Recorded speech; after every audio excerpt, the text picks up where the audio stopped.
Today I'm reviewing this Spectracide Wasp and Hornet killer. Now it says it sprays up to 27 feet, and I've actually got a tape measure laid out here on the ground between myself and my barn, and I'm going to see exactly how far it goes. Now I am right at about 25 feet. You can see 24 there, and then I'm going to stand a little bit behind it for it to equal the 25 feet.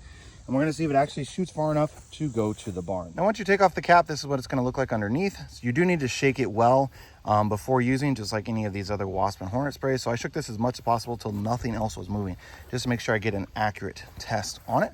So I'm going to go ahead and stand here right behind the tape measure, and I'm going to go ahead and shoot from here. So I'm shooting over there to the barn, and we're going to see how far we get.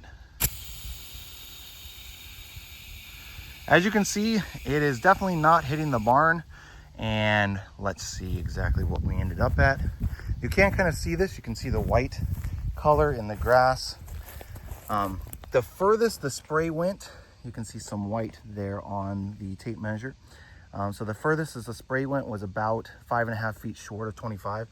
So it went a little bit under 20 foot. The majority of the spray is centered right here between the 7 and 8 foot mark. And again, this is me holding it vertical, not shooting it in the air. So between 7 and 8 foot off of the 25 is going to be 17, 18 foot is going to be about where you would shoot this at. Now, don't get me wrong, this stuff does work for killing wasps and hornets and killing their nest, which is what it's designed for. However, that 27 jet spray length, okay, I know it says up to, you can see there on it, but boy, it's pretty far off. I mean, that up to is close, where the majority of it is going to be like 10 foot under, not actually 27. And again, this is a brand new can that I just opened up. This is the 18.5 ounce, and I shook it as much as possible. Let me go ahead and shake it and try it again with a little bit out of it. Maybe it just doesn't go as far when it's new. So I've got it shaken up as much as possible. Okay, so there is literally no other movement in there as much as it's shook up. Again, I'm going to stand behind the tape measure and going to spray.